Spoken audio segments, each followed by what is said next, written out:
In 1932, four German car manufacturers, Audi, DKW, Porsche and Wanderer, were merged into one.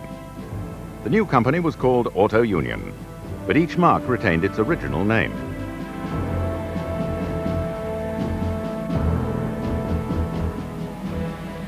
Auto Union's headquarters were located in Chemnitz, some 120 miles south of Berlin, but most of the cars were built 25 miles away in Zwickau. Late in 1932, the brilliant engineer Dr. Ferdinand Porsche designed a racing car for the forthcoming 750-kilogram Grand Prix formula, and early in 1933 sold the design to Auto Union. In May, Dr. Porsche had a meeting with Germany's new Chancellor, Adolf Hitler, who 2 weeks before had given a subsidy of 500,000 Reichsmarks to Mercedes-Benz for their 1934 racing program. Porsche persuaded him that two teams racing for Germany would be better than one, and so Hitler divided the subsidy equally.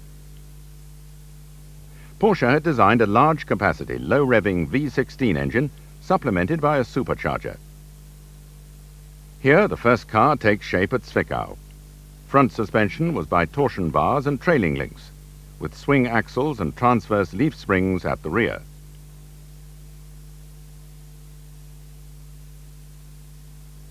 A central camshaft controlled one inlet and one exhaust valve per cylinder.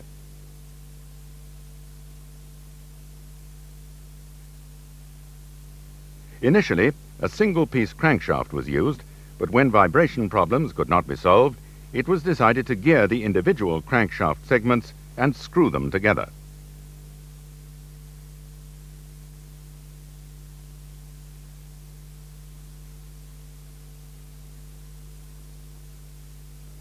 Dr. Porsche placed the fuel tank behind the driver and the engine behind that, taking his cue from the Benz Tropfenwagen of 1923.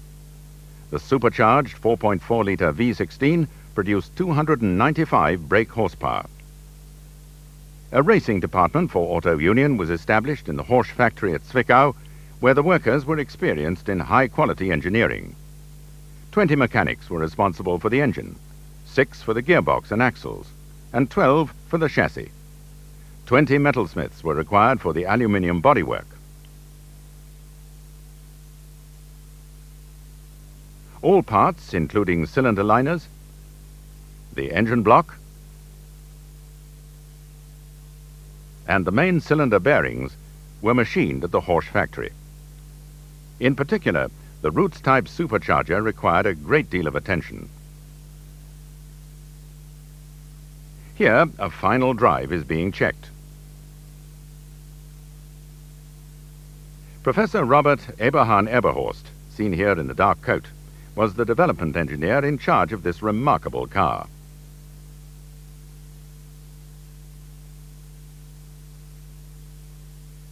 He gives one of the first Auto Unions a run on a rolling road.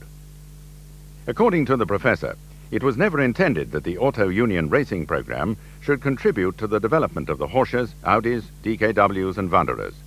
On the contrary, it was the high quality of the production cars which found its way into the racing cars.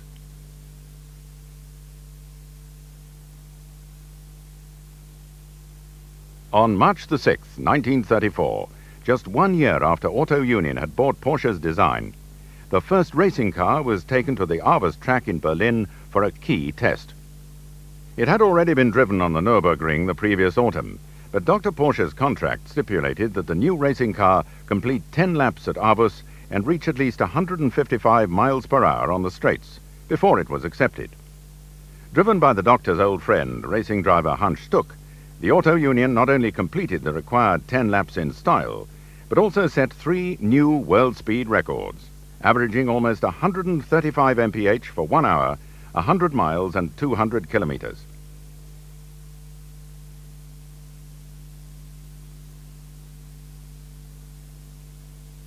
Auto Union's drivers for the team's first season were Hans Stuck, August Momberger and Prinz zu Leiningen.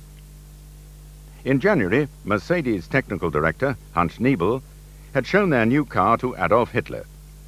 Team manager Alfred Neubauer is on the right.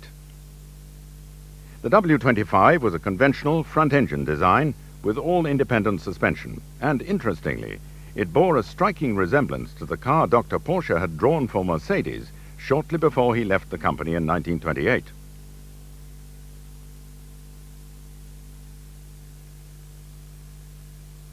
It was powered by a straight-eight supercharged 3.4-litre engine, producing 314 bhp. To drive it, Mercedes signed up their former star Rudolf Caracciola with Manfred von Brauchitsch,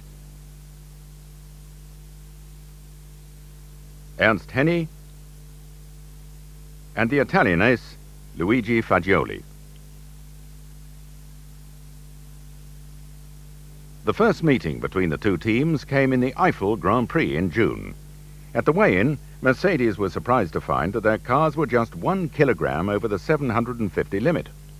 The W25s were white, Germany's national color, and so team manager Neubauer ordered the paint and filler to be stripped from the cars, which were then covered with a thin coat of aluminium paint. Next morning, they were under the weight limit. The auto unions had always been in aluminium, so the German press was quick to call both cars Silberpfeiler, or Silver Arrows, a name that was to become legend. The Eiffel GP was won by Manfred von Brauchitsch in his Mercedes, and Hans Stuck was second for Auto Union.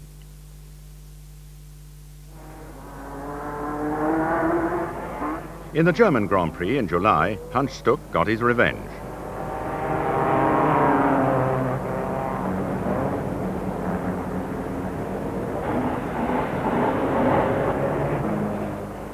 Auto Union number 1 scored a superb victory, beating the Mercedes of Luigi Fagioli by over 2 minutes in the 500-kilometer race.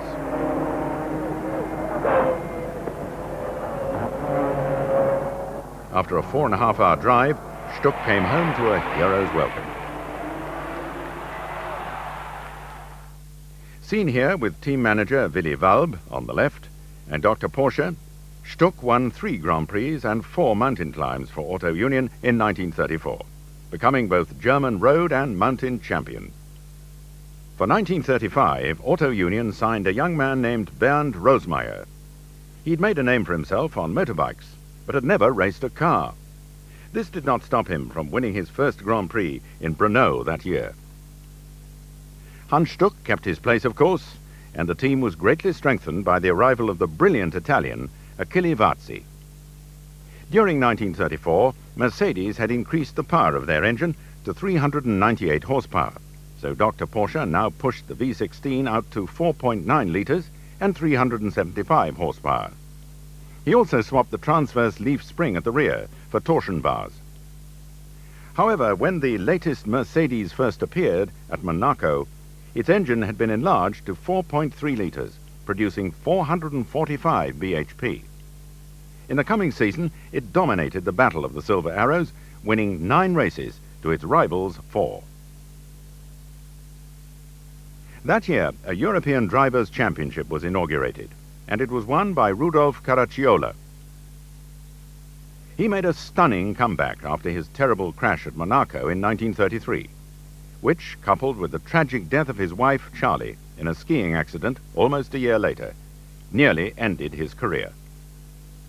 After a cautious return in 1934, Caracciola was back with a vengeance in 1935. He's seen here on his way to victory in the French Grand Prix, one of 6 races he won for Mercedes that year. Flushed with their success, Mercedes unveiled a new 4.7-litre, 490 horsepower version of the W25 for 1936. Stung by their defeats, Auto Union produced the C-Type, now with a 6-litre engine, delivering a remarkable 520 horsepower. 1936 was to be a triumphant year for the Silver Arrows from Zwickau, and an appropriate starting point for the Auto Union film archive, as the astonishing Bernd Rosemeyer, seen here at Tripoli, swept all before him in only his 2nd season, to become the golden boy of the golden age of motor racing.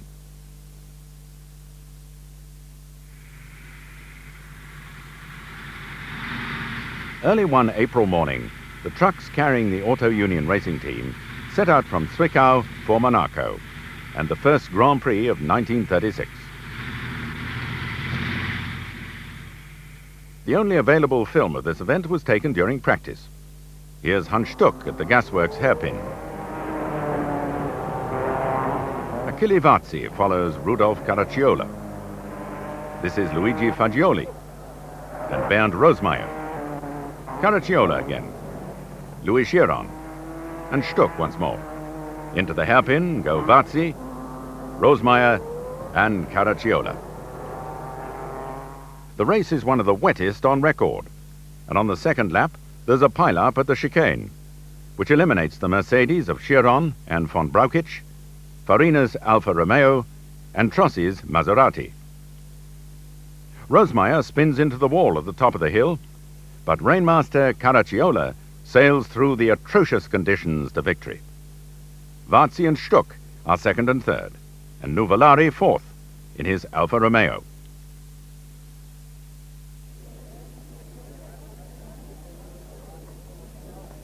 From Monaco, the team heads for North Africa and the Grand Prix of Tripoli, which means a relaxed voyage across the Mediterranean Sea.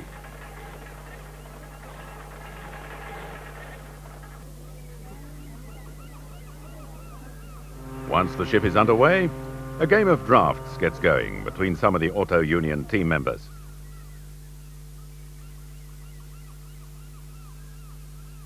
Unloading at Tripoli. Wheels by the dozen.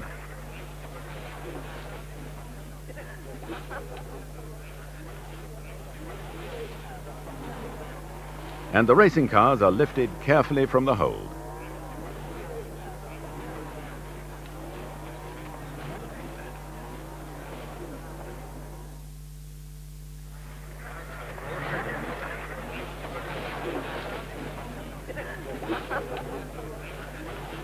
The Malaga circuit has the most magnificent grandstands and pits to be seen anywhere.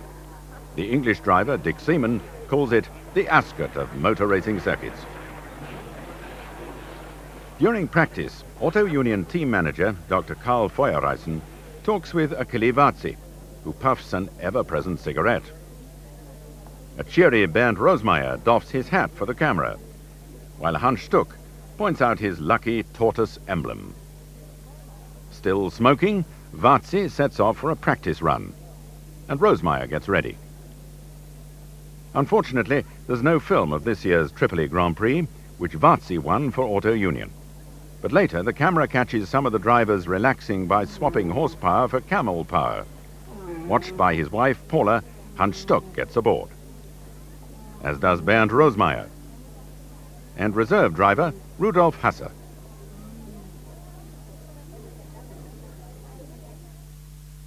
From the heat of the African desert, we move to the cold and rain of the Eifel Mountains for the Eifel Grand Prix at the Nürburgring.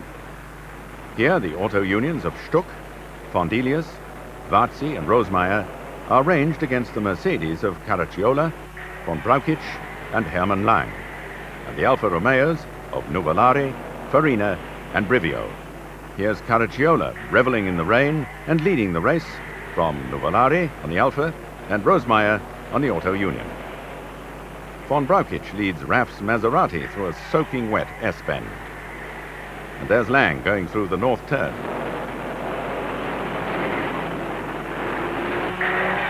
Caracciola leads Nuvolari down the straight behind the pits and out into the country at the start of another 14.5-mile lap.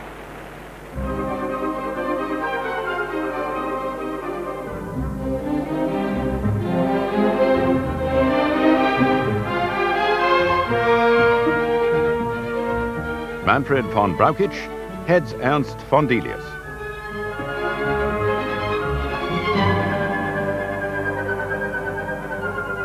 And Hermann Lang leads Hans Stuck.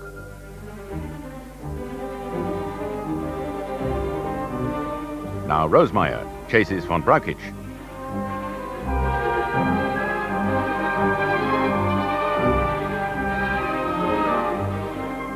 The skill required to drive these 550 horsepower cars to their limit is remarkable. And few, if any, are more skilled than Bernd Rosemeyer in car 18 and Tazio Nuvolari. Tazio now leads the race, and Bernd as they hurtle past the pits. On the back straight, however, The Auto Union surges past the Alpha.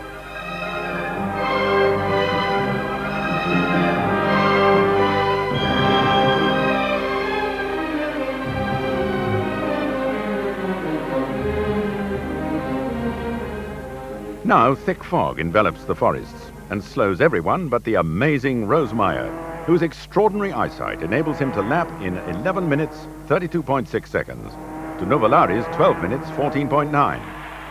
Then 11:40 to Tazio's 12:28. He wins the race by over 2 minutes and is greeted by his delighted mother and father.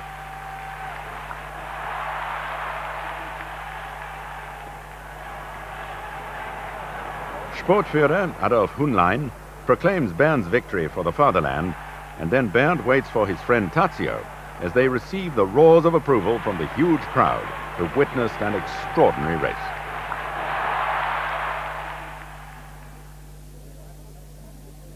For several years, the Hungarian Grand Prix has appeared on the motor racing calendar. But only now is it actually going to take place in June. Beforehand, the Auto Union cameraman cannot resist filming some of the sights of this beautiful city, which straddles the river Danube. The chain bridge looks good from any angle, and a Horsch coupe poses with the Parliament building in the background.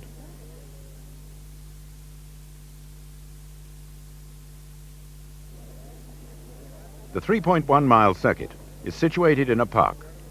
Auto Union send 3 cars for Rosemeyer, Stuck and Varzi. At the start, our cameraman seems confused as the cars, led by the Auto Unions of Stuck and Varzi, rush into the first corner, watched by thousands of Hungarians who are stunned by the noise, speed and spectacle of the Silver Arrows.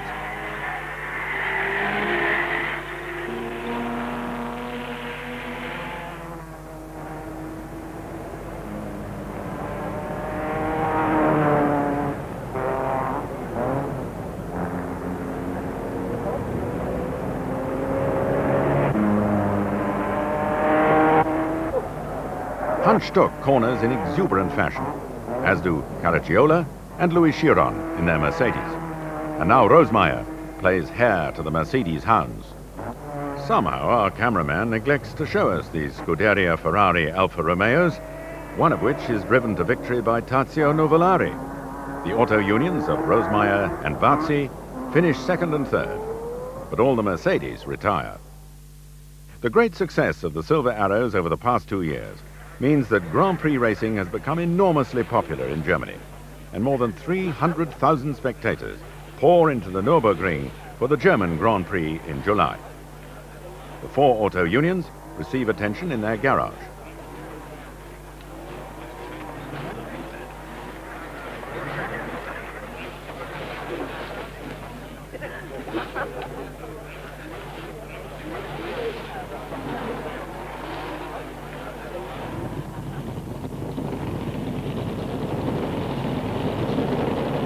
Hans Stuck is in the team, with Rosemeyer, Hasse and Delius. But Achille Varzi has gone missing. This is the first indication of his tragic addiction to morphine, which will wreck his great career. The cars are started, and this highly technical test shows that all 16 cylinders are firing. In true Teutonic fashion, the race is started with a cannon shot, and for the second time this year, Bernd Rosemeyer shows himself to be a true ringmeister. On his third lap, Bernd, in car number 4, becomes the first man to lap the daunting Nürburgring in under 10 minutes, recording the remarkable time of 9 minutes 56.4 seconds, an average speed of 85.5 mph. And here, Lang's slowing Mercedes is passed by the Alfa Romeo of René Dreyfus. The Mercedes of Manfred von Brauchitsch flashes past, followed by Hans Stuck. Time for pit stops.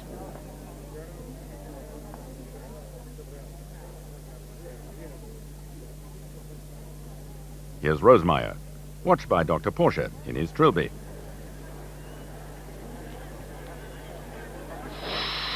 And now, Ernst Fondelius.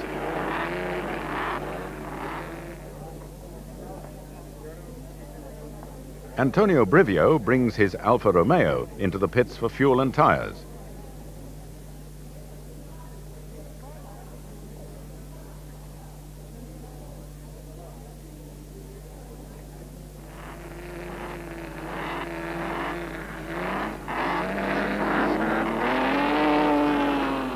And here's Germany's hero, Bernd Rosemeyer, enjoying himself hugely during practice. This may not be too good for his tyres, but it looks wonderful.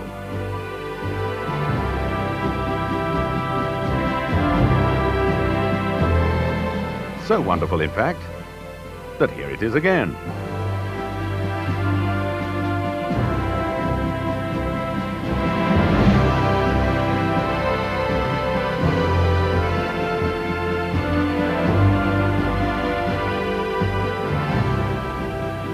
The cars rush uphill to the carousel turn.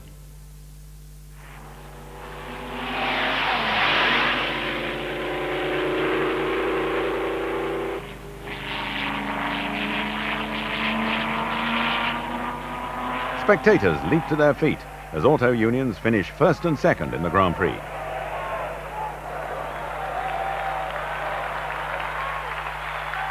Rosemeyer leading Stuck to the checkered flag. And Bernd gets a kiss from his shy bride, the famous pilot, L.A. Beinhorn. They were married just 2 weeks ago in Berlin on July the 13th. Their lucky number.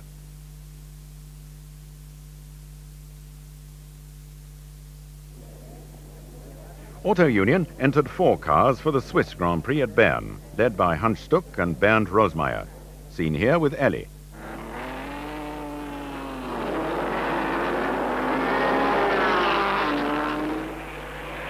Mercedes are having their worst season ever and withdrew from the Coppa Ciano, won by Nuvolari on his Alfa, and the Coppa Acerbo, won by Rosemeyer. They return for the Swiss Grand Prix, but are humiliated by an Auto Union 1-2-3, as Rosemeyer leads Varzi and Stuck to victory for Zwickau.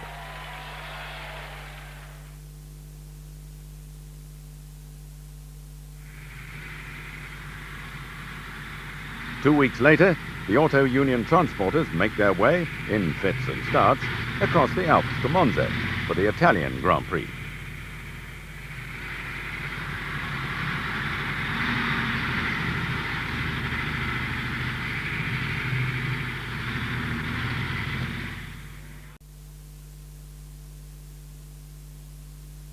Before the race, Hans Stuck is in a happy mood,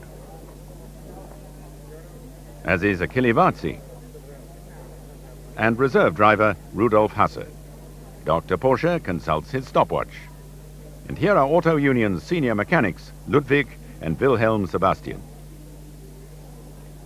The Italians love a parade, and this one is led by the Alfas of Tazio Nuvolari, Carlo Pintachiude, and René Dreyfus, followed by the Auto Unions of Stuck and Rosemeyer, Varzi and Fondelius.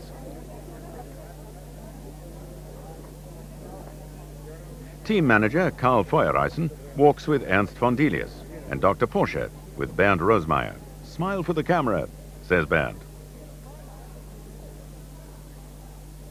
And here are the Maseratis, handsome but outclassed in this company. Absent are the Mercedes, the team having withdrawn from racing after its defeat in the Swiss GP. The Alfas cannot match the German cars for sheer speed, but are at least reliable, finishing 2nd, 4th and 6th. Ernst Fondelius drives a fine race for Auto Union and might well have finished 2nd ahead of Nuvolari, but for a 5-minute pit stop to repair an oil pipe.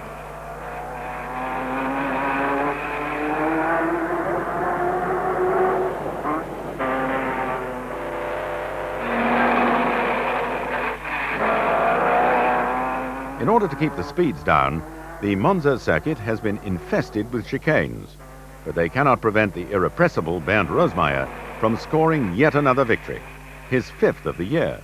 He's also won the mountain climbs at Freiburg and Feldberg. And so, in only his 2nd season of motor racing, this extraordinary young man is crowned European Drivers' Champion and German Mountain Champion.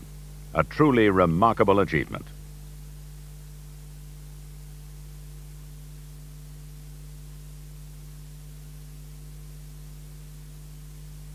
Gnädige Frau, ich habe versucht, aus dem Bernd was über Südafrika rauszukriegen, aber der hat mir gesagt, Sie könnten mir das viel besser erzählen. Lieber Doktor, darüber könnte man wirklich stundenlang reden. Vor allen Dingen war für mich die Tatsache, zum ersten Mal mit einem Mann und gleich mit meinem Mann einen großen Flug zu machen und dann noch in der schnellen Taifun in meinem Flugzeug, war wirklich ein ganz großes Erlebnis.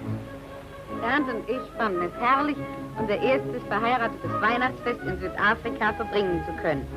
Und wir waren begeistert, als uns die Auto-Union mitteilte, dass Bernd und Ernst von Delius dort unten am Rennen teilnehmen sollten. Für uns war es von vornherein klar, dass für diese Reise nur mein Flugzeug, der Taifun, in Frage kam. Es war mächtig kalt, als wir Anfang Dezember in Berlin starteten. Und für uns beide, die wir die Sonne und die Wärme heiß lieben, war der Gedanke, schon in 2 Tagen in der afrikanischen Sonne zu schmoren, etwas Wunderbares. Bernd, der neben seinem Beruf als Rennfahrer auch ein gelernter und, wie ich finde, sehr guter Mechaniker ist, sorgte vor dem Start und später auch während des ganzen Fluges dafür, dass unser Argus-Motor immer in tadelloser Ordnung war. Denn ich weiß aus einem früheren Erlebnis, wo ich unfreiwillig viele Tage notgelandet am Südrand der Wüste Sahara zubrachte, was es bedeutet, wenn man sich auf seine Maschine verlassen kann. Unterwegs haben wir dann eine Menge von unvergesslichen Erlebnissen mitgenommen.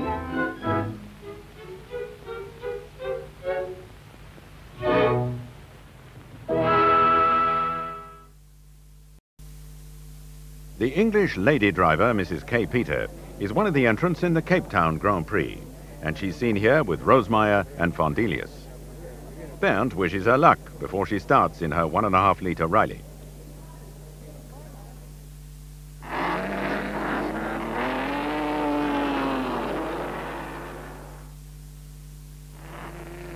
The 2 auto unions are the last to leave in this handicap event. Delius setting off just before Rosemeyer, who starts almost 40 minutes after the slowest car, an MG Midget, in this 200-mile race.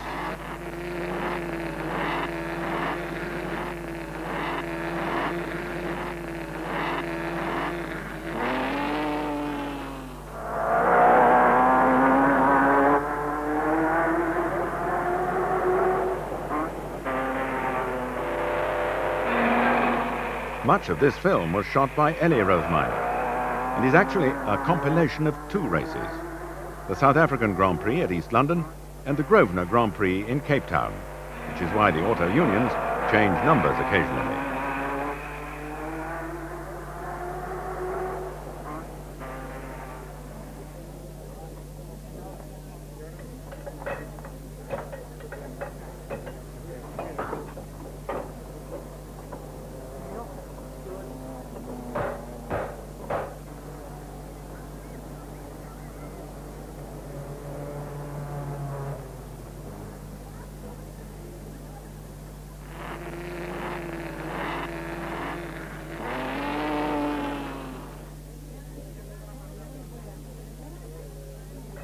The sand on the track plays havoc with the rear tyres of the Silver Arrows, which have to make several pit stops.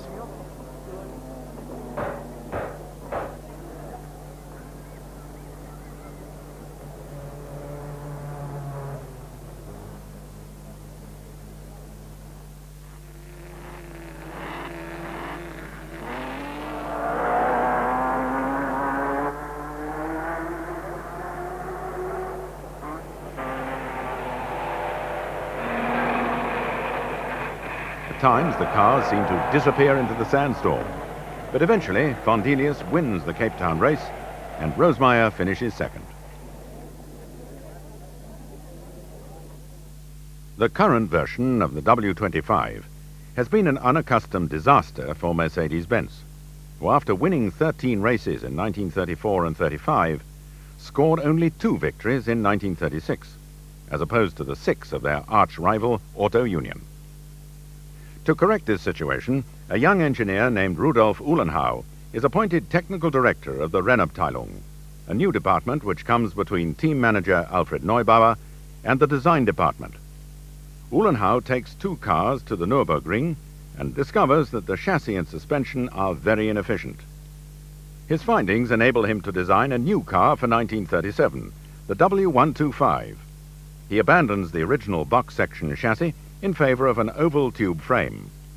He improves the Dion rear suspension of the 1936 car and puts wishbones and coil springs at the front.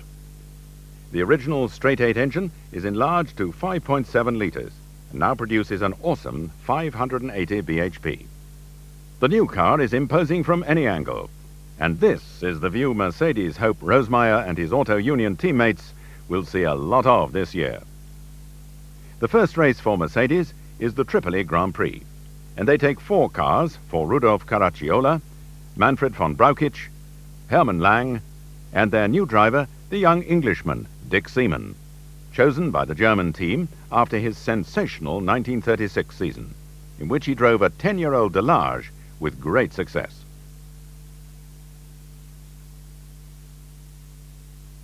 Auto Union arrive in Libya for the Tripoli race, having dispensed with the services of the ailing Achille Varzi and signed in his place another Italian, the volatile Luigi Fagioli, who's fallen out with Mercedes. Their cars are basically unchanged from 1936. Libya is an Italian protectorate, whose governor, a former air ace and great motor racing enthusiast, is Marshal Italo Balbo. During practice, he talks with Hans Stuck, Bernd Rosemeyer,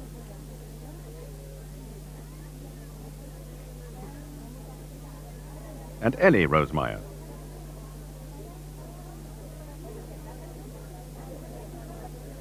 Among 7 Alfa Romeo drivers taking part are Nuvolari and Farina. Luigi Fagioli is here with his wife. And here with their new W125 Mercedes are Caracciola, von Braukitsch, and Lang. During a lull in practice, Ellie peels an orange for Bernd, who talks with his mechanic, Ludwig Sebastian. The opening laps of the race are furiously contested by Caracciola and von Braukitsch for Mercedes, and Rosemeyer and Stuck for Auto Union.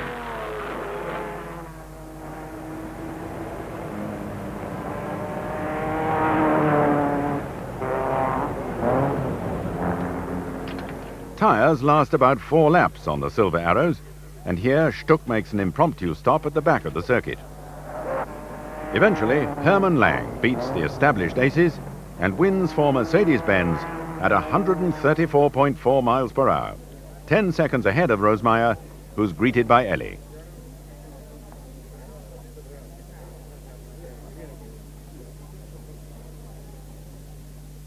Delius is third.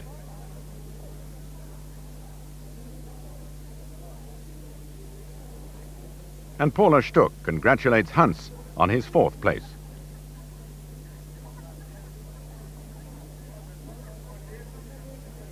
It's the first victory for former race mechanic Hermann Lang. At the end of April, there's a test day at Arbus for the new banking on the North Turn. Bernd Rosemeyer settles into his car, and Ernst von Delius hands him his steering wheel. Auf der neu erbauten Nordkurve der Avus Berlin führte die Auto-Union mehrere Versuchsfahrten durch. Natürlich weiß dem will man nicht beide fahren zugemacht. Fahrpunkt. Kommt rein zurück. Geht was sagst du von dem Kleinen? Jetzt fällt er uns auch wieder in. Enorm, ne? Rosemeyer startet.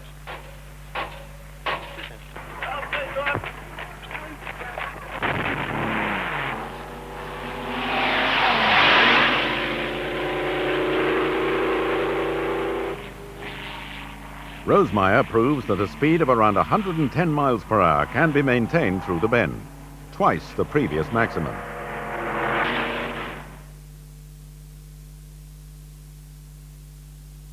A month later, the Aarhus Grand Prix is held, a non-formula event for which Auto Union and Mercedes have built special streamlined cars.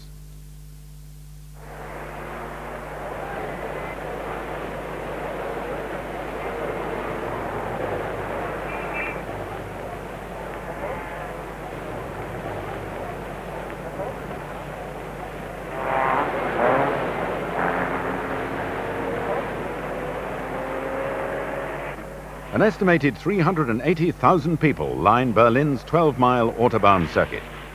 The meeting is opened by a vast motorcycle escort for the Minister of Propaganda, Dr. Joseph Goebbels. And here is Dr. Goebbels with Sportführer Adolf Hühnlein on the left. The first 7-lap heat provides a tremendous battle between the streamlined silver arrows of Rosemeyer and Caracciola. Bernd puts in 1 lap at a fantastic 172.75 miles per hour. But Rudy wins by 0.7 of a second.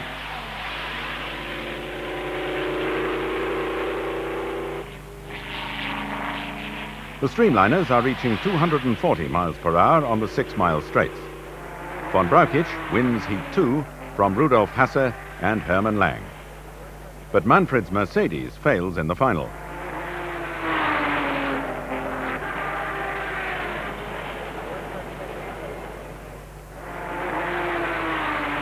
Rosemeyer has to stop for new tyres and loses any chance of victory.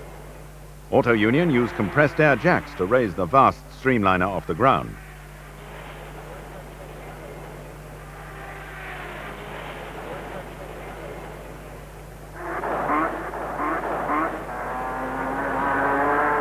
And here's Fagioli in the other streamliner, while Delius is driving a normal car.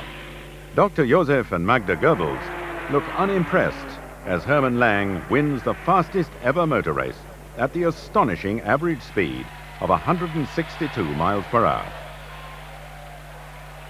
Von Delius is second, Hasse third, and Rosemeyer fourth. Despite this all-German success, Sportführer Hühnlein and Dr. and Frau Goebbels still don't look very happy.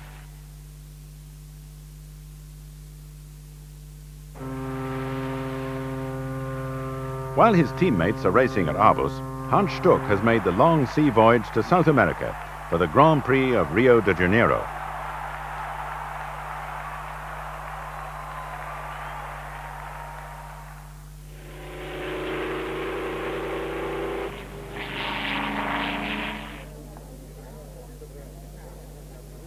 Stuck's main rival is Carlo Pintacuda, driving a 12-cylinder Alfa Romeo.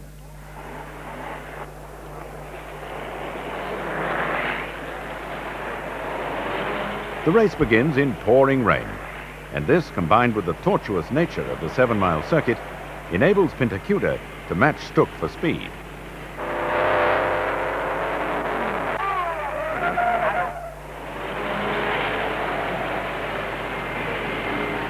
They swap the lead several times, and it's Pintacuda who eventually wins, 4 seconds ahead of Hans.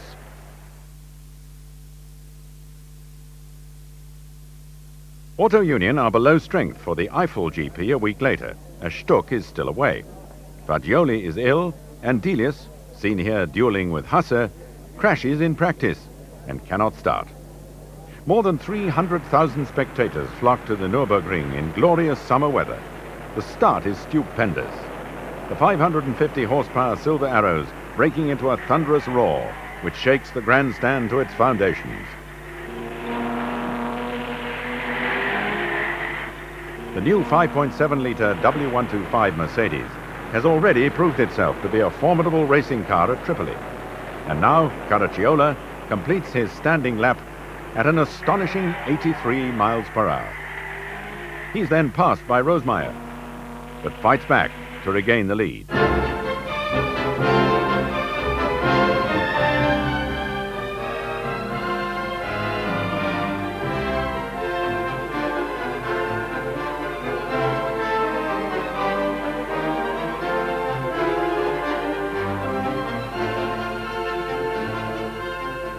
Rosemeyer is not to be denied, however, and by half distance, 5 laps, he's 30 seconds ahead of his great rival.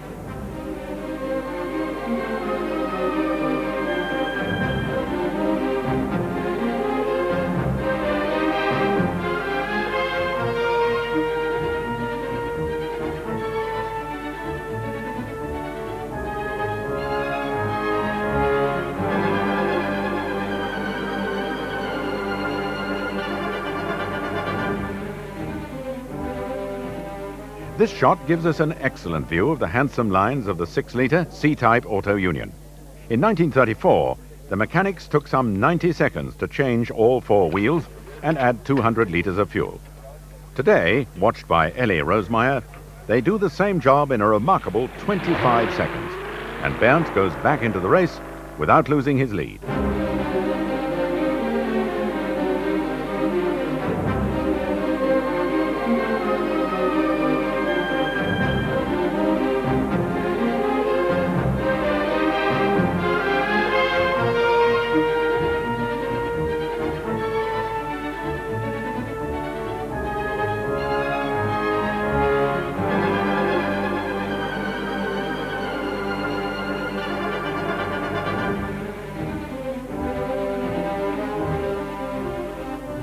This is Auto Union's new recruit, motorcycle ace H.P. Muller.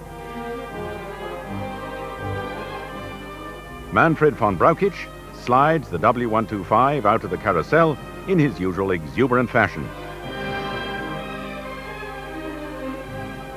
And here's Muller on his way to 7th place. But the day belongs to Rosemeyer.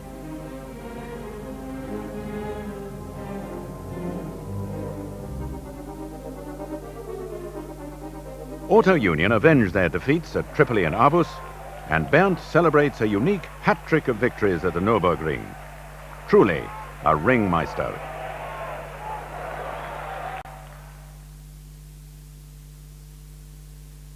Three days later, Bernd and Dr. Porsche are on the Frankfurt-Darmstadt Autobahn. This streamlined Auto Union has been fitted with the engine from Bernds Eiffel Grand Prix winning car as a publicity exercise. Ellie is here to watch Bernds' first ever record attempt. He succeeds admirably, setting 6 new records, including the flying mile at 242 miles per hour and the flying 10 miles at an astonishing 234 miles per hour. The latter is a world record. Was it hard? Asked Ellie afterwards. Bernd laughed. Hard? It was crazy, especially in the 10-mile run. I thought at one moment it was all over. I was going so fast. When you go under a bridge, for a split second, the noise of the engine completely disappears and then returns like a thunderclap when you're through. All the same, I had secretly hoped to break the 400-kilometer, 250 miles per hour mark.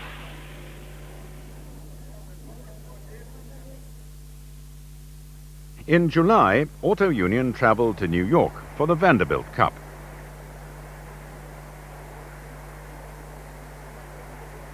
They sail on the Bremen, and Rosemeyer and his friend Delius are quick to start some deck games. They're joined by Professor Eberhard Eberhorst, Dr. Karl Feuerreisen, and Ellie Rosemeyer.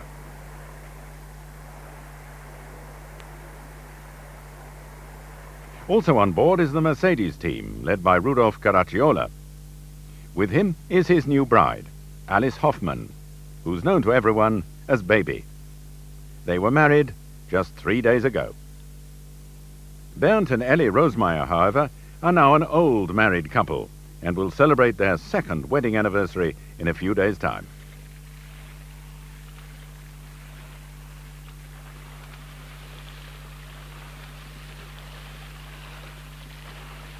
The Bremen swimming pool is a magnet for Delius and Rosemeyer.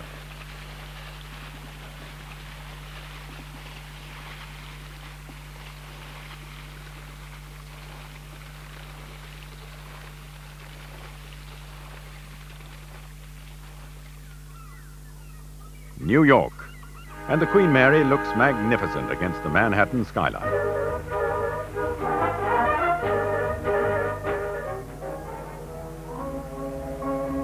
A drive down Broadway by night is a must for the Auto Union team.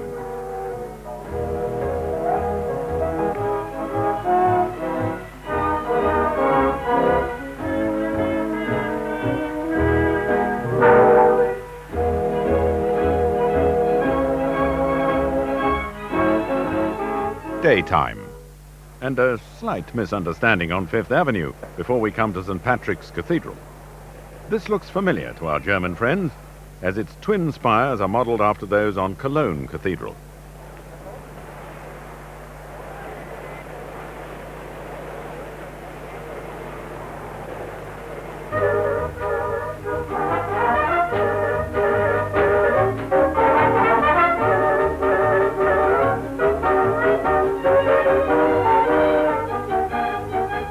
Now a trip up Manhattan's west side to look at some of the great ocean liners.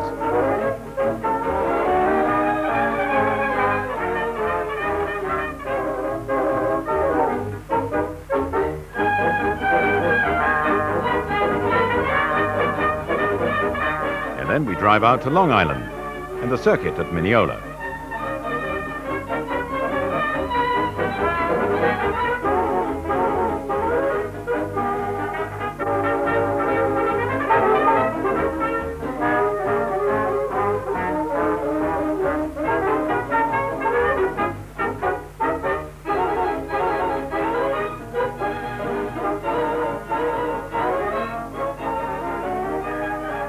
The fairground races lead us to the real thing. With its many slow corners, the 3.3-mile circuit is not popular with the European drivers, and nor are the organizers, when they postpone the race from Saturday to Monday because of rain. A fair-sized crowd is present to see Bernd Rosemeyer lead almost the entire race for Auto Union. Although Dick Seaman gives him a run for his money until his Mercedes runs out of fuel.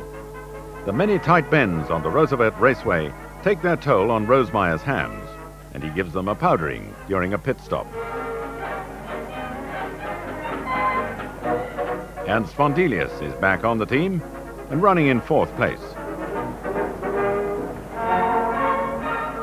Here is the Vanderbilt Cup. And here's the man about to win it. Bernd looks happy enough. And so he should. He's just won $20,000.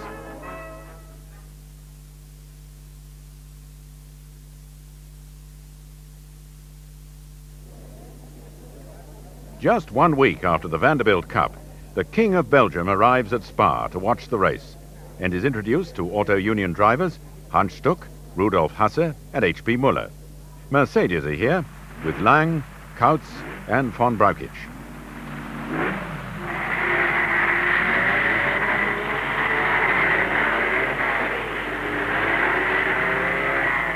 Stuck leads from the start,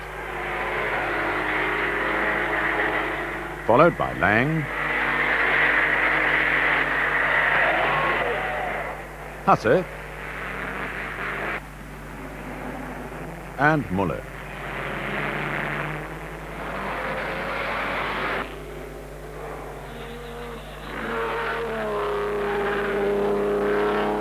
Christian Kautz gives a cameraman a fright. Pity we don't get to see his film. Lang takes the lead from Hasse, and Stuck is third.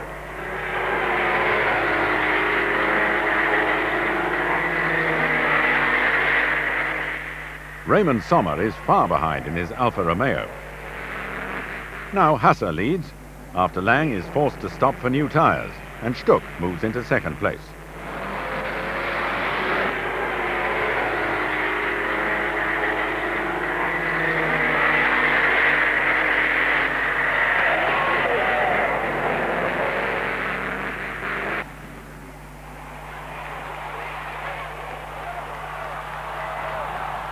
So it's a 1-2 for Zwickau. And a first Grand Prix victory for a jubilant Rudolf Hasse.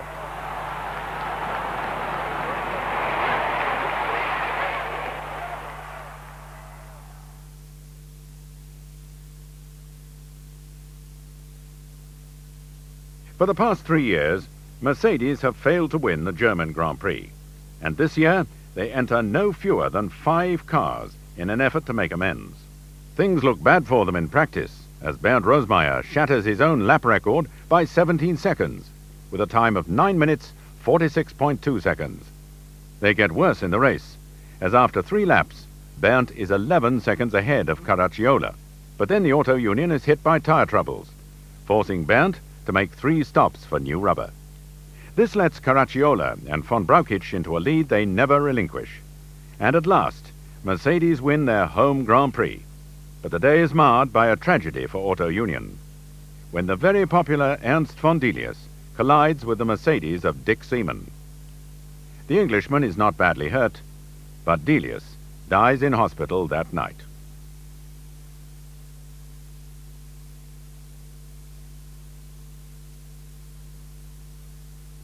The German Mountain Championship used to comprise 4 events, but this year it's down to just one, the 7.7-mile climb at Freiburg.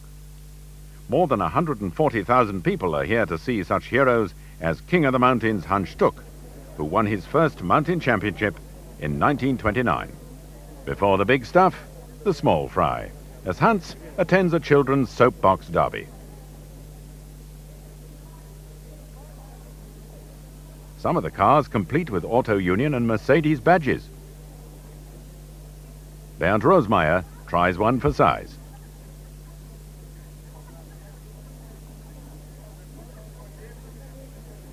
Now the 2 champions prepare for work. After 200 motorcycles and 80 sports cars have run, the Grand Prix cars get underway. Hermann Lang sets off in his Mercedes.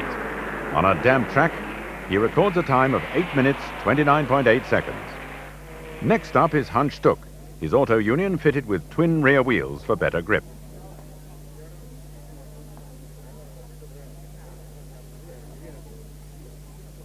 Hans won here for Auto Union in 1934 and 1935, but a crash during practice for the Coppa Acerbo meant that he was unable to defend his title in 1936. Bernd Rosemeyer won in his absence. Yesterday, Hans recorded 7 minutes 41 seconds in practice, but today he can only manage 8 minutes 11 seconds. Still a superb time in the damp conditions. Now it's the turn of Rudolf Caracciola, the Rainmaster. Surely he can beat Stuck's time? But no, he records 8 minutes 17.7 seconds. So it's all down to Bernd Rosemeyer. Despite being deeply upset by the death of his friend Ernst von Delius just a week ago, Bernd drives superbly, but is just 1.8 seconds slower than Stuck, who once more becomes King of the Mountains.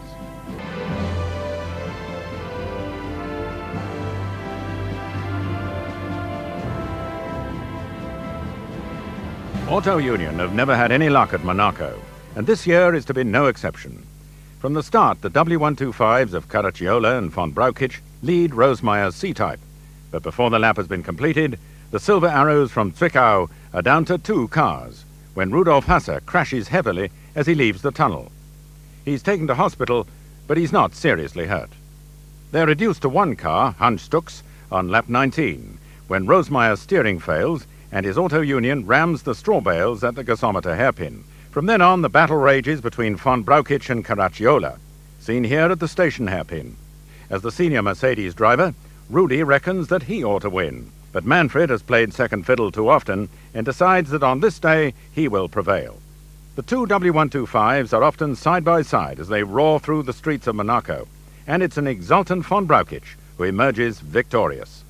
And Stuck and Rosemeyer share 4th place in this Auto Union.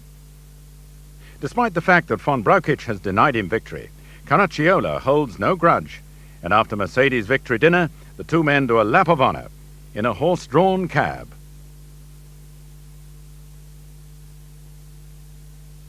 As a result of his crash in the German Grand Prix, Dick Seaman missed the Monaco race, but when Hermann Lang falls ill, Alfred Neubauer presses Dick into service for the Coppa Acerbo.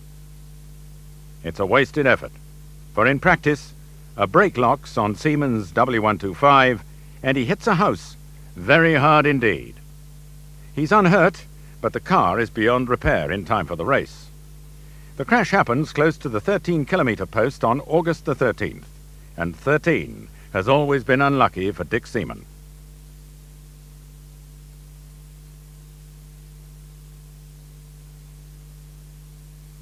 The race on the 16-mile circuit provides a repeat victory for Rosemeyer. Here's Muller, Luigi Fagioli, and Farina in the new V12 Alpha.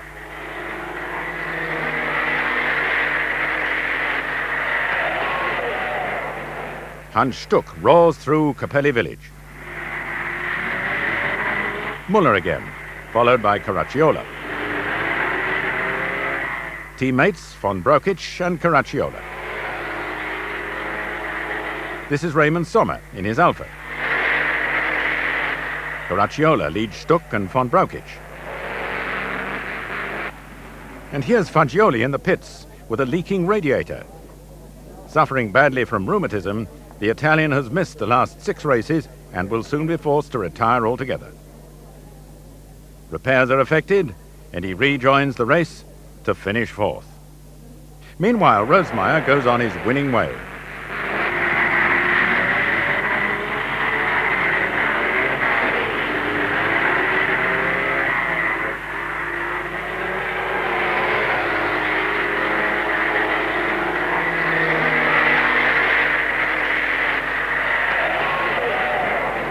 Caracciolo's Mercedes is misfiring badly, and he's back in 5th place. Muller is a good 3rd.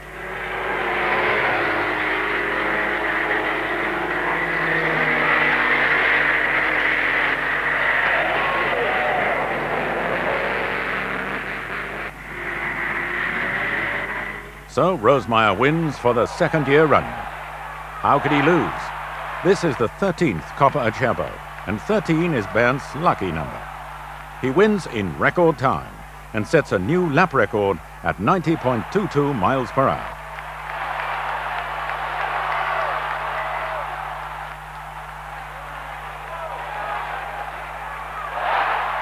Von Brauchitsch is 2nd for Mercedes, and Muller 3rd for Auto Union.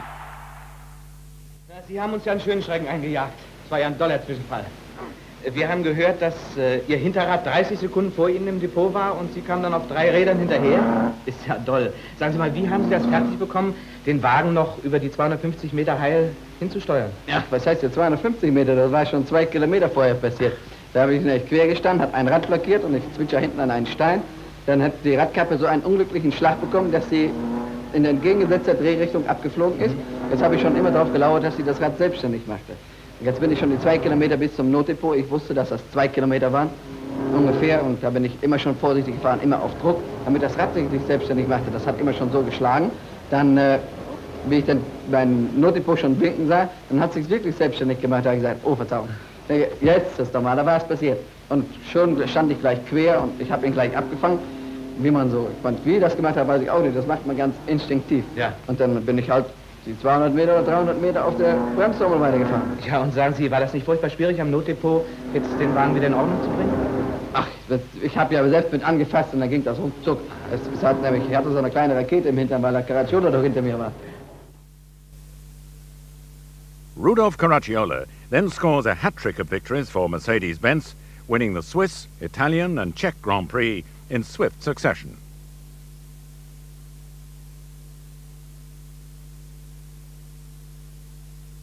The last race of the year is the first International Grand Prix for Donington, and a huge crowd arrives to watch the now legendary Silver Arrows. Unfortunately, local hero Dick Seaman is punted off the road soon after the start by Muller's Auto Union. A rear shock absorber is damaged, and he eventually retires after 29 laps. Rudolf Hasse leads Bernd Rosemeyer round the Melbourne corner and up the hill to the start and finish line. And Caracciolo's Mercedes flies over the Melbourne hump. Caracciolo leads von Brauchitsch, and Seaman is just ahead of the Auto Unions of Rosemeyer and Muller. The sheer speed and noise of the German cars stuns the British spectators, who've never seen or heard anything like the Silver Arrows before. Leading the race, Manfred von Brauchitsch dives inside H.P. Muller at Melbourne.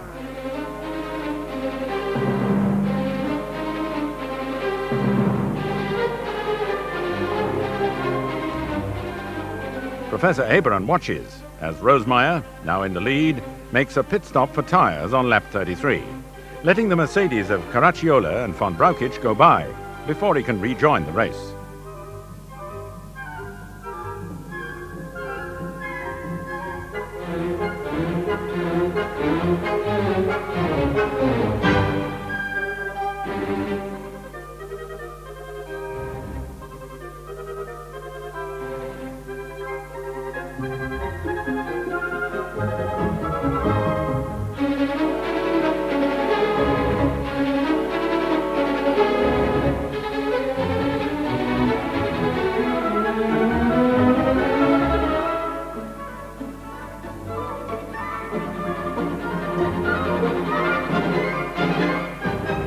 Rosemeyer is on top of his considerable form, however, and drives his Auto Union to a superb victory, ahead of the Mercedes of von Brauchitsch and Caracciolo.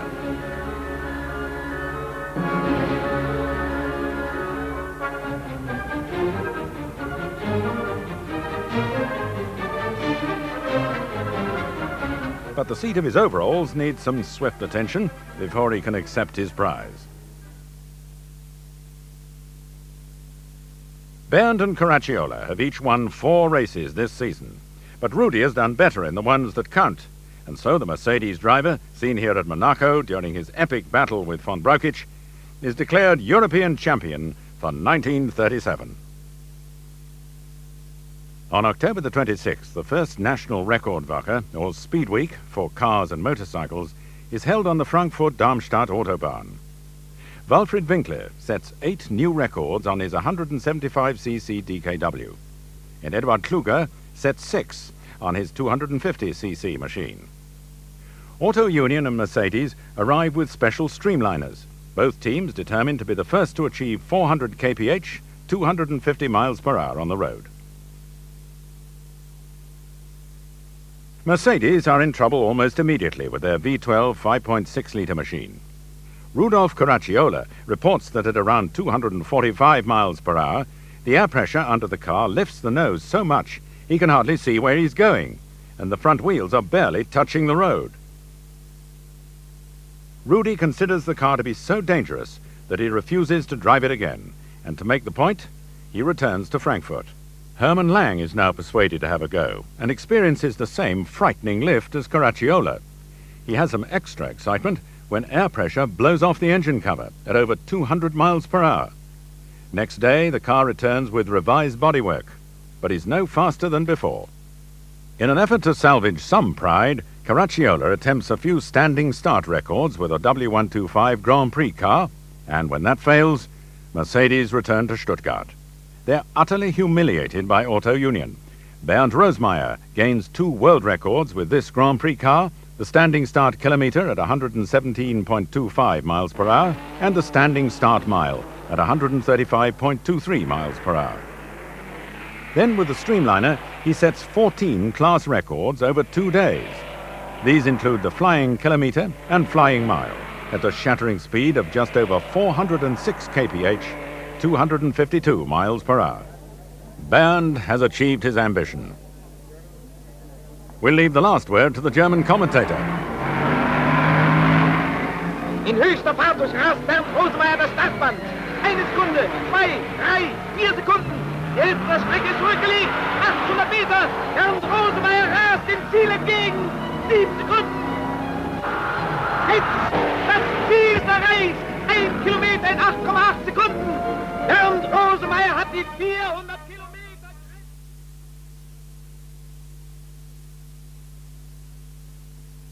Severely embarrassed by their abject failure in the Rekordwoche, Mercedes decide to try and break Auto Union's flying kilometre and mile records with a much revised version of their streamliner. And now, on the morning of January the 28th, Caracciolo is back on the Frankfurt-Darmstadt Autobahn. This time the Mercedes performs superbly, and Rudy shatters Rosemeyer's records, setting the astounding average speed of 268.7 miles per hour for the kilometre and 268.87 for the mile. On one run, he achieves 271.35 miles per hour, and all this on a 2-lane road. Convinced that with a higher axle ratio he can go even faster, Caracciolo returns to Frankfurt with his wife for breakfast. Meanwhile, Auto Union arrive at the Autobahn, and they too have a new streamliner. Dr. Porsche's contract with the company has now expired, and so the new car has been designed by Professor Eberhard Eberhorst, who's made some radical changes to the body. He's raised the sides to the top of the wheel arches and added fairings all along the bottom of the bodywork. These fairings channel air under the car, creating a vacuum effect, sucking the vehicle onto the road and improving its high-speed stability enormously. Rosemeyer recently tried this new machine on the Halle-Leipzig Autobahn and was very impressed. Now, despite the wintry conditions, he cannot wait to regain his records from Caracciolo.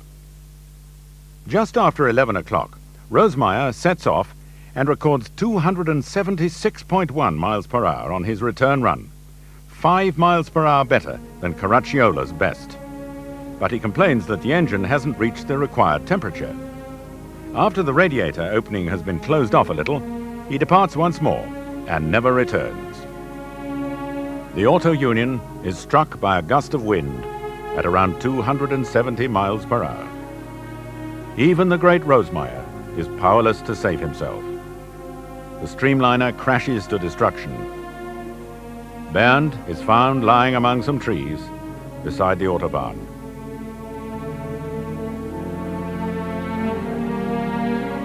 He leaves Ellie and their son Bernd Jr., not yet 3 months old.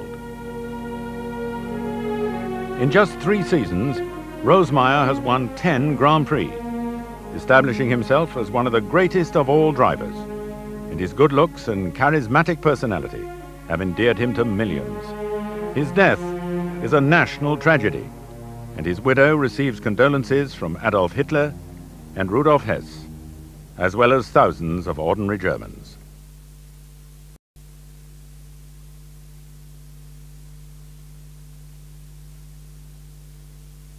The ever-increasing power and speed of the Silver Arrows has led to a reduction in engine capacity for the 1938 season.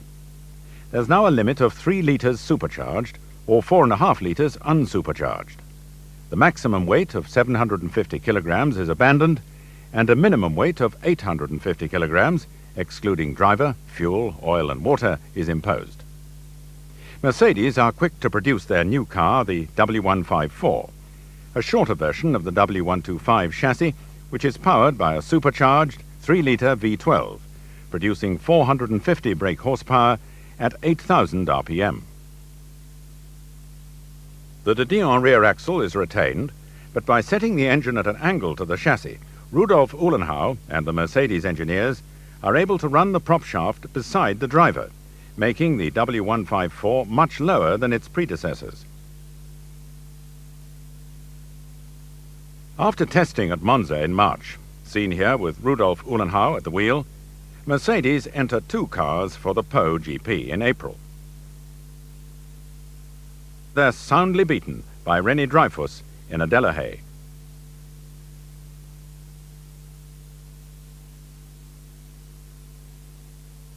They're back on form at Tripoli, however, as Hermann Lang leads von Brauchitsch and Caracciola to the flag. And then Manfred scores a rare victory in the French Grand Prix at Reims, where he's followed home by Caracciola and Lang. 3 auto unions are entered, 1 crashes in practice, the others on the first lap of the race. Professor Abraham Eberhorst has designed the new D-type auto union. And like Mercedes, he's opted for a 3-litre supercharged V12 engine. It produces 485 horsepower. 3 camshafts instead of the previous 1 help increase engine speed to 7,000 RPM.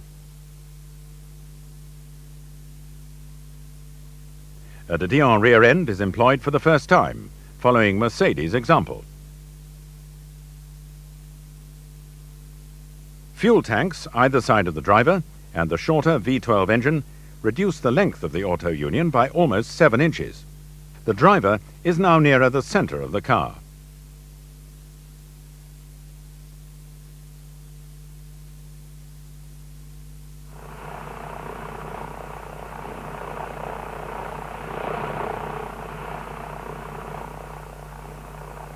The great Tazio Nuvolari joins the team in time for the German Grand Prix in July. Backing him up are Hans Stuck, Rudolf Hasse and H.P. Müller. Fastest in practice is Manfred von Brauchitsch in 9 minutes 48.4 seconds. His Mercedes teammates are Rudolf Caracciola, Hermann Lang and Richard Seaman.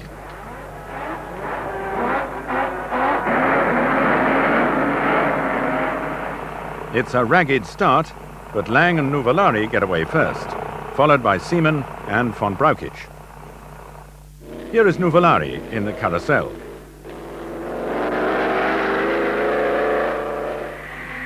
On the second lap, von Brauchitsch takes the lead, sliding the Mercedes recklessly through the forest.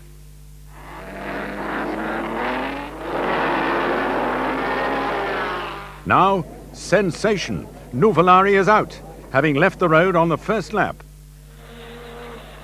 René Dreyfus guides his outclassed Delahaye through the carousel, before being lapped by von Brauchitsch.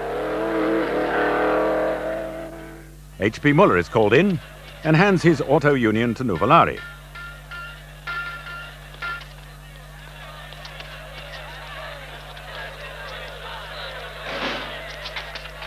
Tazio rejoins the race in fourth place. Meanwhile, Hermann Lang has taken over from Caracciola, who's unwell. Hans Stuck stops to replenish both himself and his Auto Union.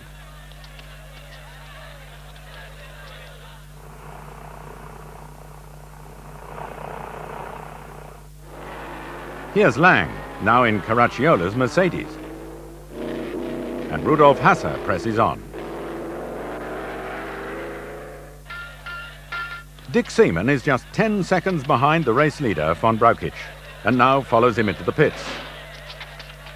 Suddenly, fire! Team manager Neubauer drags von Brauchitsch from his cockpit as the Mercedes mechanics try to extinguish his blazing car. Caracciola, on the right, watches with languid interest as Seaman calmly drives through the drama and takes the lead in the German Grand Prix. Manfred gamely rejoins the race, giving us a chance to appreciate the beautiful lines of the new Mercedes.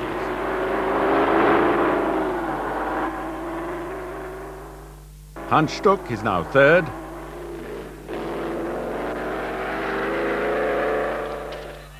And Nuvolari fourth. Hermann Lang finishes second in Caracciola's car. Hans Stuck is third for Auto Union. But the race belongs to Dick Seaman, who becomes the first Englishman to win a Grand Prix since Sir Henry Seagrave won the French 15 years ago. This is a great day for Great Britain.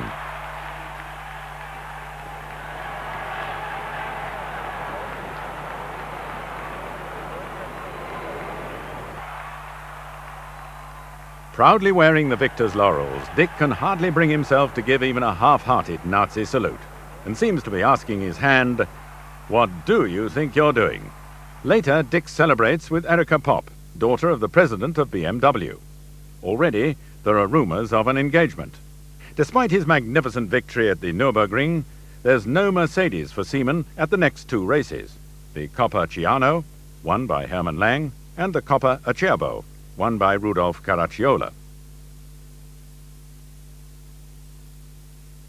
Dick is back in the team for the Swiss Grand Prix, however, and in the pouring rain drives the race of his life to finish second to Rainmaster Rudolf Caracciola. They're seen here with Mercedes director Max Seiler and Alfred Neubauer. As Austria has recently become part of Germany, it's decided to hold a German mountain championship climb on the Großglockner Pass in August. Alfred Neubauer asks Dick Seaman to have a look at it. Dick borrows a Mercedes from the factory and takes Erika Popp with him.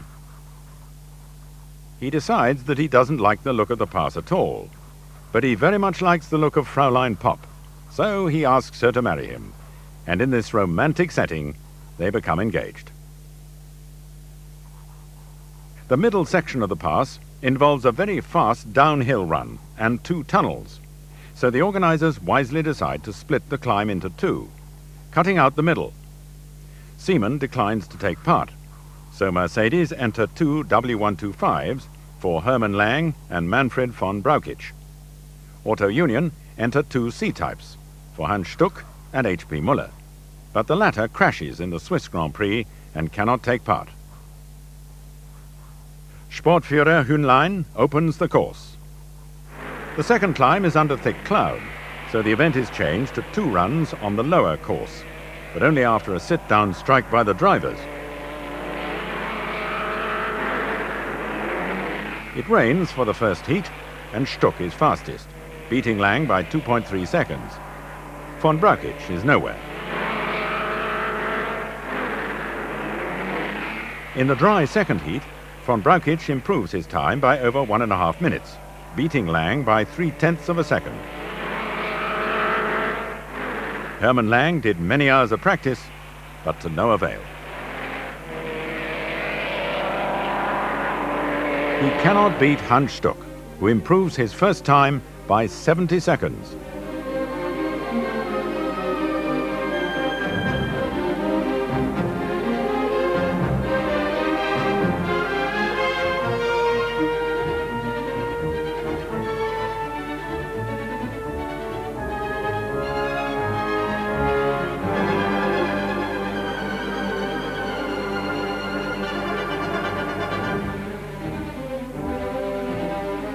With a superb display of driving, Hans becomes Deutscher Bergmeister yet again. King of the mountains indeed.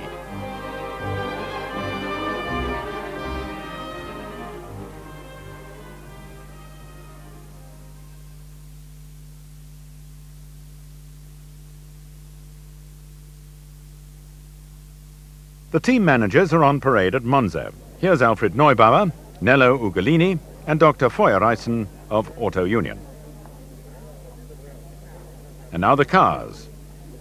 The Auto Unions of Nuvolari,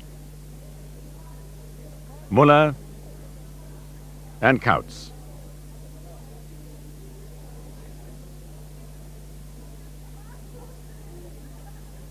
The Mercedes of von Brauchitsch,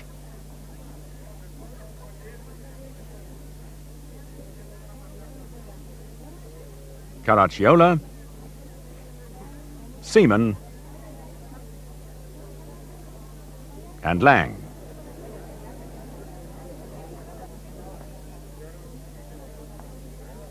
The Alphas of Farina,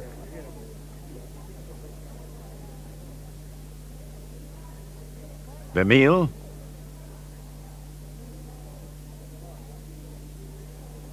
Gersi, and Belmondo, and the Maseratis of Trossi, Villoresi, and Zayender. Here's Dr. Feuerreisen again, now with his 4 drivers, Hans Stuck, Tazio Nuvolari, H.P. Muller, and Christian Kautz.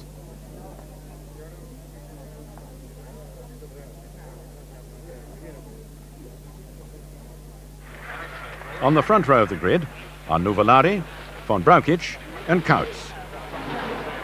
H.P. Muller is next to Caracciola.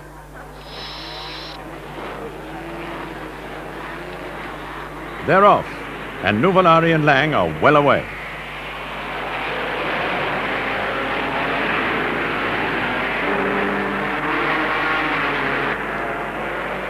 Kautz leads Nuvolari through the chicane.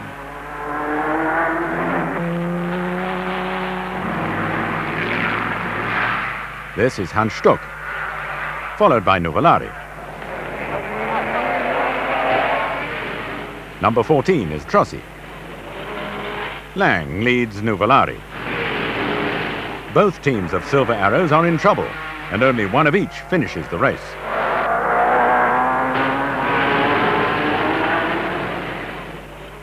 Here's Dr. Farina on his way to second place in his Alpha.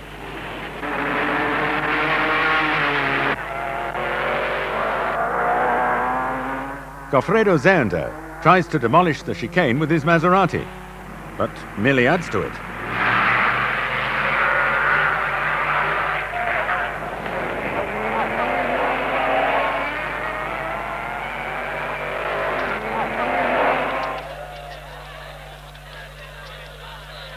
Nuvolari makes one final stop for more tyres.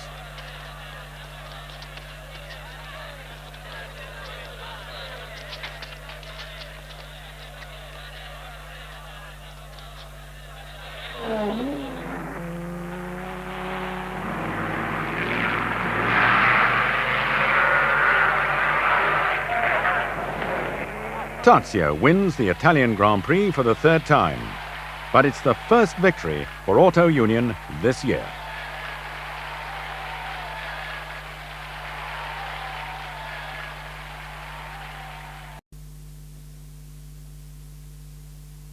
Having been postponed due to the threat of war between England and Germany, this race is now run on October the 22nd. The Duke of Kent is driven round the circuit in a V12 Lagonda. He gets out of the car and then, in an astonishing breach of protocol, opens the door for his chauffeur. But it's all right. It's our own Dick Seaman. Seaman then introduces the Duke to our German visitors, starting with Sportführer Hühnlein, who greets him with the Nazi salute. Our British Bobby is unimpressed. Von Brauchitsch and Nuvolari drive down to the start, followed by the rest of the Silver Arrows. Last-minute plug changes by the German mechanics, watched by Hühnlein, who's out of uniform for once. The front row of the grid is dominated by the Silver Arrows of Seaman, von Brauchitsch, Nuvolari and Lang.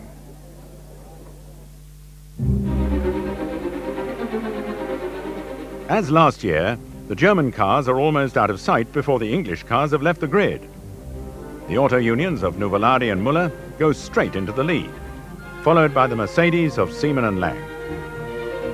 This is von Brauchitsch.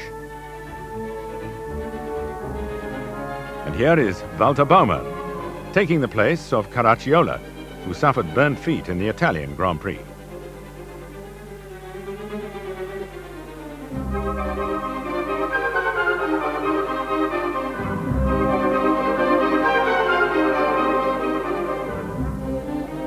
H.P. Müller comes in for fuel and tyres.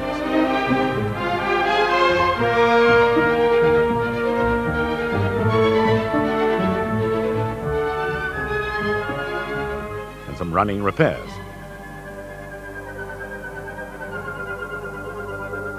Von Brauchitsch is followed by Dick Seaman.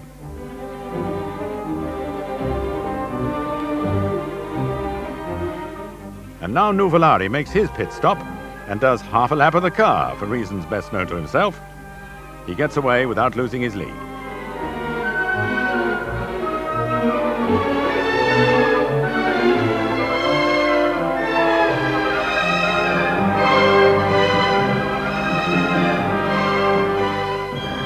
Now drama, as Hasse spins on some oil and crashes into the earth bank. No one is hurt, but Seaman also spins and loses second place to Lang.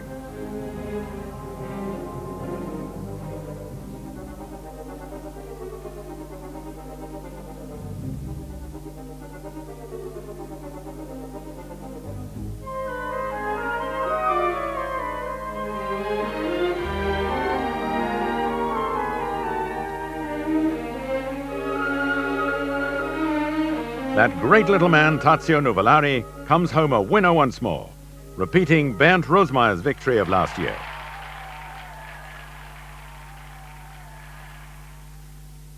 But Rudolf Caracciola, seen here with baby, wins the European Championship for the third time.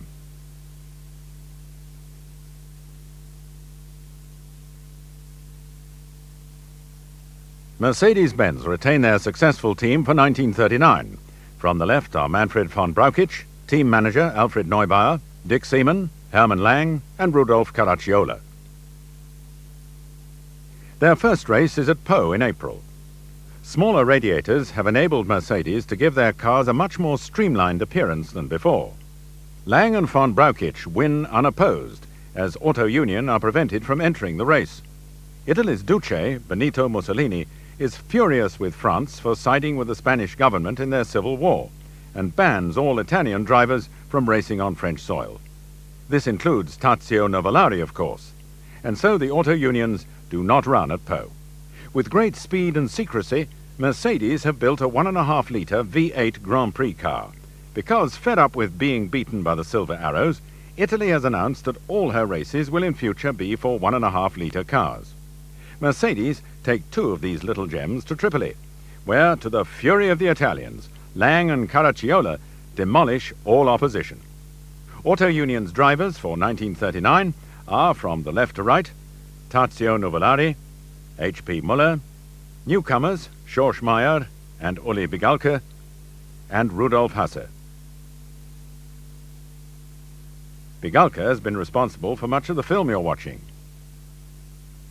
The Eiffel Grand Prix provides another victory for Hermann Lang, who beats Nuvolari by over 3 minutes. The next day, the Auto Union and Mercedes teams returned to the Nürburgring for some filming. Here's Alfred Neubauer with Manfred von Brauchitsch and Tazio Nuvolari with Dick Seaman. Rudi Caracciola,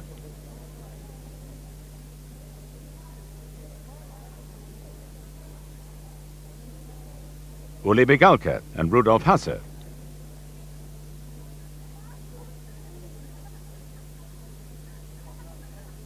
Dick Seaman and Erika Popp were married in London last December. Erika watches as Dick goes for a drive with Nuvolari, von Brauchitsch and Bigalke. Yesterday's winner, Hermann Lang, gets ready.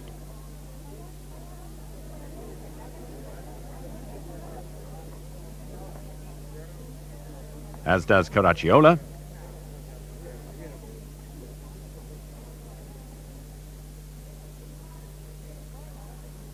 and Nuvolari, Bigalke,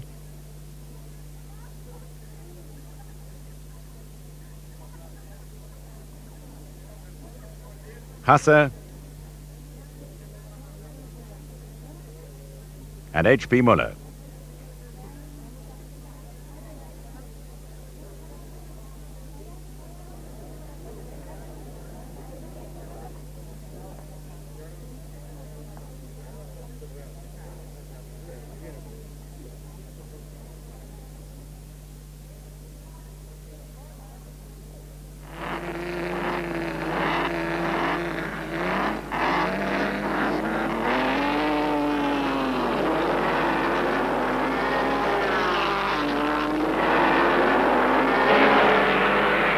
This is the great Tazio at speed.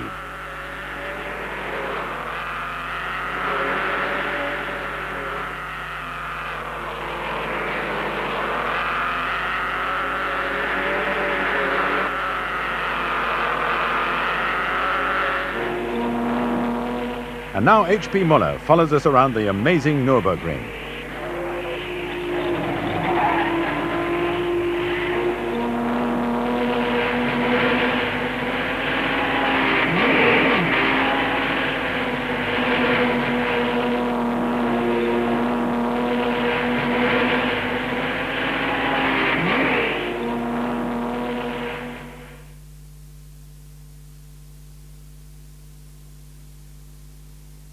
Winning last year's German Grand Prix for Mercedes-Benz established Dick Seaman as one of the world's finest racing drivers. And with England and Germany edging ever nearer to war, his recent marriage to Erika Popp has made him of great interest to the British press.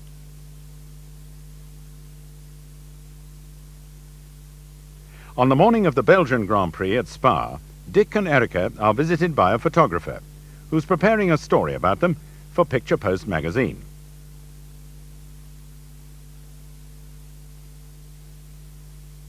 At the circuit, it's raining hard, and Hermann Lang shelters under an umbrella. Hasse and Caracciola wear unaccustomed visors.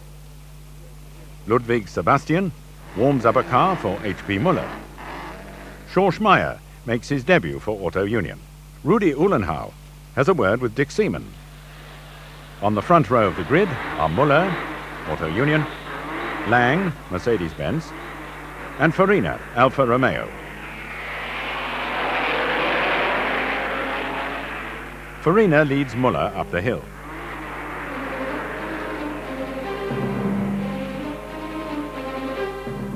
Initially, Muller blinds everyone with his spray, but on lap 10, Dick Seaman gets past. At the Stavelot hairpin, the cars negotiate the slippery surface as if on tiptoe. Here's Meyer, followed by Lang. This is H.P. Muller. Race leader Dick Seaman, with Hermann Lang now second.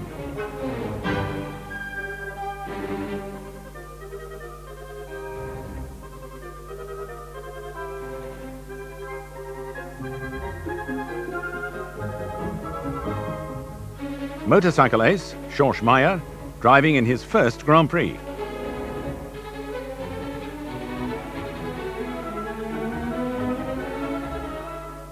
Farina's Alpha is followed by Nuvolari and von Brauchitsch.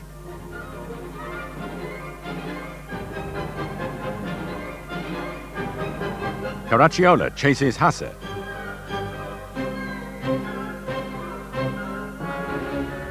To everyone's astonishment, the Rainmaster spins off the road at La Source hairpin and out of the race.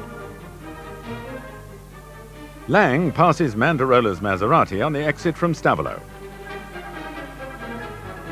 Schorsch Meyer rushes into the pits as Raymond Sommer goes by on his Alfa Romeo.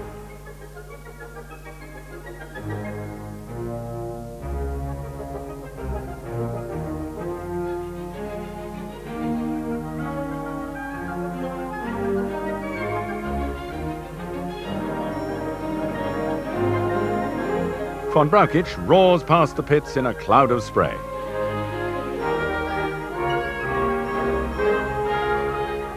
This is Dick Seaman, now well in the lead.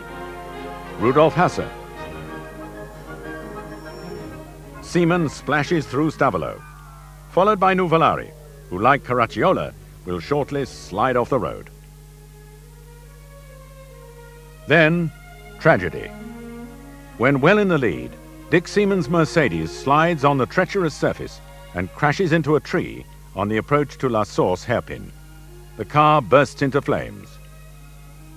Ironically, the picture post photographer is there to capture the scene as the severely burned driver is rushed to hospital, and an official tells Erika that her husband is badly hurt.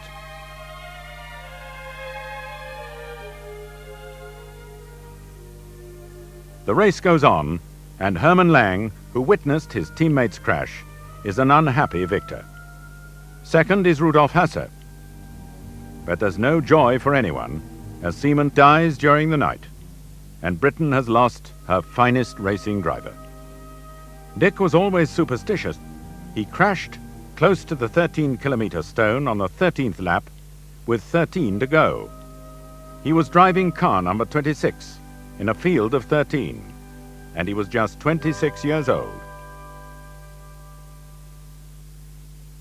The Spanish Civil War is over, so Nuvolari is free to drive in the French Grand Prix at Reims.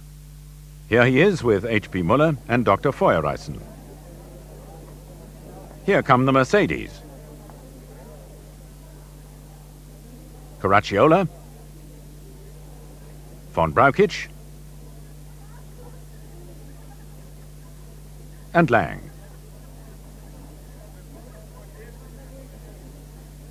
This is Raf's Delahaye, followed by the Alphas of Sommer and Kautz.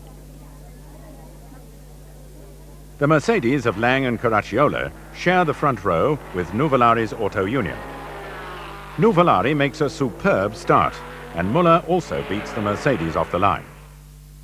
Nuvolari has already gone by, as Müller leads Caracciola, Hasse and Lang through the village of Geux on the first lap. Moments later, Caracciola spins and hits a house. His race is over, and before long, the other two Mercedes also retire. So does the Auto Union of Nuvolari, leaving the race to H.P. Müller, who now leads.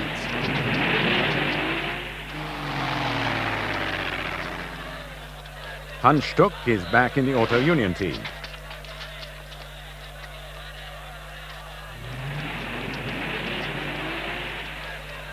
Schorsch Meyer's pit stop is enlivened by a brief fire, but he's soon on his way again to finish second.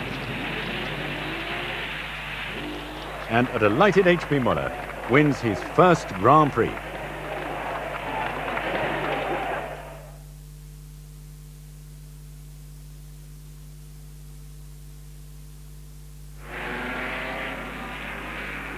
Manfred von Brauchitsch leads Hermann Lang and the rest of the Silver Arrows away from the start of the German Grand Prix. But as they sweep through the south turn, it's Lang who leads von Brauchitsch, Müller, Nuvolari, Caracciola, and Paul Peach in his 3-liter Maserati.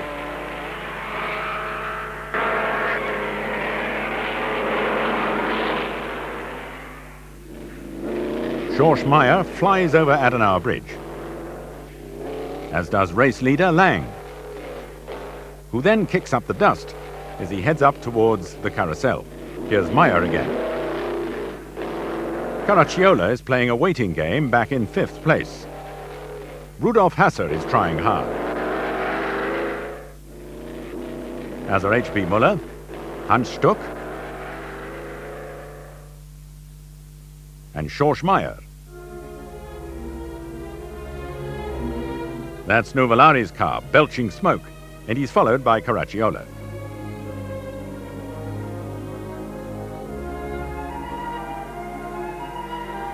This is Hans Stuck. Mazau in his Delahaye. Mandarola in his Maserati. As the Hindenburg passes overhead, Dr. Feuerreisen signals to Müller. Lang has retired. Von Brauchitsch is in trouble, and new recruit Brendel is way behind. So it's 1 Mercedes against 4 auto unions.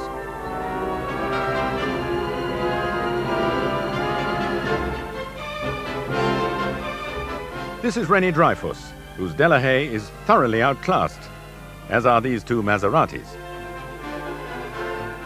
Nuvolari, now in 4th place, makes a pit stop.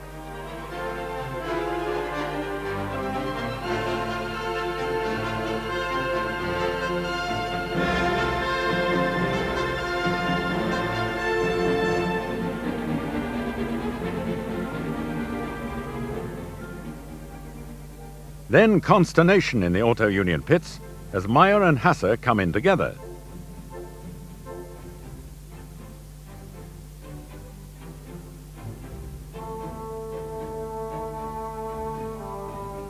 But Ludwig Sebastian laughs it off. As well he might.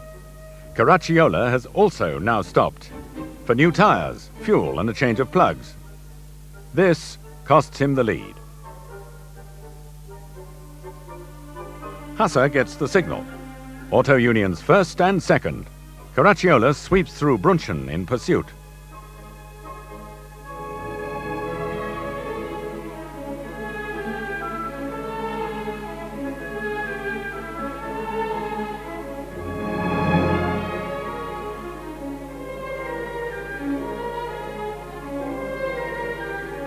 Nuvolari is back in 4th place and slowing.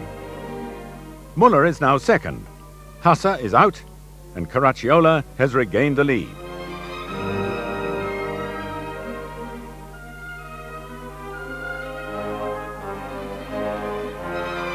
Paul Peach has put up a tremendous performance in his Maserati and is now third. Still in 2nd place, the only surviving auto union of H.P. Müller makes its final pit stop. He decides to swap his visor for goggles. Victory goes to the great Rudolf Caracciola, who wins the German Grand Prix for a record 6th time.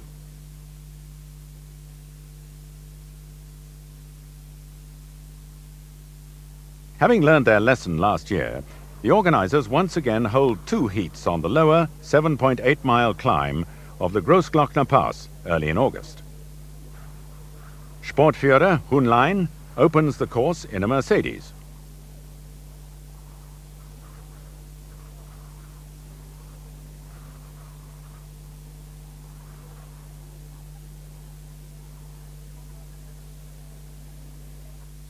H.P. Müller surprises everyone by winning the first heat for Auto Union. Another surprise is that the king of the mountains, Hans Stuck, can do no better than third. Hermann Lang is second for Mercedes. And Manfred von Brauchitsch is fourth. Then the weather deteriorates, and at 8,000 feet, the finish is blanketed by fog. On his first run, Hermann Lang clocked 8 minutes 55.3 seconds. But now he can only manage 11 minutes 12.6 seconds. After what he describes as the toughest, most uncomfortable drive of my life, Lang wins and is declared Deutscher Bergmeister for 1939. The final championship race in the calendar is the Swiss Grand Prix at Bern. It's won by Hermann Lang for Mercedes, and together with his victory in the Belgian GP, gives him the European Drivers' Championship to add to his mountain title. But there's one final race for the Silver Arrows, the Yugoslav Grand Prix, to be run through the streets of Belgrade. Hermann Lang, Professor Eberan, H.P. Muller, Manfred von Braukic and Tazio Nuvolari pose with a government official before the start. Yesterday, Germany invaded Poland, and today, England has declared war on Germany. The smiles belie the anxiety of all concerned. Auto Union and Mercedes-Benz have each sent 2 cars to be driven by Hermann Lang, Manfred von Braukic, Tazio Nuvolari and H.P. Muller. The only other entry is local driver Milenkovic in an old Bugatti.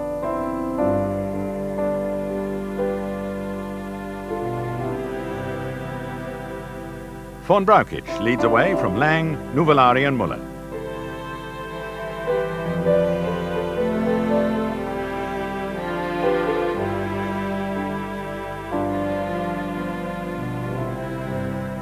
The race is something of a farce. Lang retires when his goggles are shattered by a stone. Von Braukic spins away his lead, and Nuvolari drives to victory.